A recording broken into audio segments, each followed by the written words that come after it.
les sociétés moyen-orientales, c'est dit la chose suivante.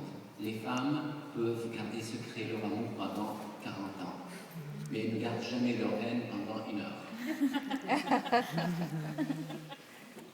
Moi, je suis acquis à la cause des femmes et je ne suis pas une femme, donc je le dis tout de suite. Pardon, je m'excuse. Traditionnellement, dans Mille et une nuits, la femme est vue sous un point de vue plutôt négatif au début.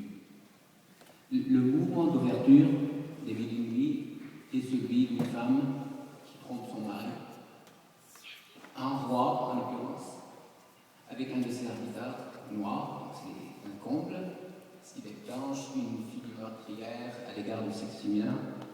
Et le roi qui, nuit après nuit, il prend une vierge, avec elle, il la tue le lendemain matin.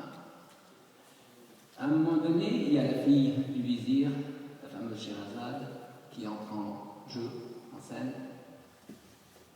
Cette jeune femme intelligente qui se donne comme mission de libérer ses consorts de la rage d'un homme, quitte à ce qu'il soit roi, mais un homme meurtri atteint dans son honneur parce que l'honneur d'un homme, c'est la femme. Une première. L'intelligence et la sagacité de Scheherazade finissent par triompher. Et la rage du roi, à travers des séances de psychanalyse nocturne, finissent par se dissiper et le roi finit par une sorte de... je ne veux pas dire quelqu'un qui devient dépendant de l'histoire, mais dépendant de la personne qui raconte l'histoire.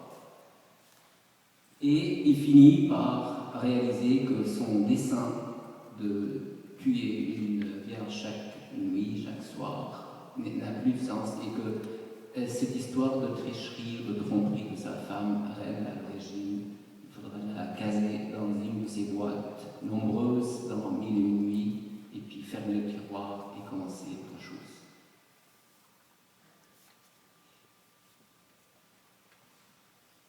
Le regard dichotomique est une réalité historique. Donc, il y a deux réalités, la même personne, mais deux observations, deux acceptions. J'ai un problème d'électricité.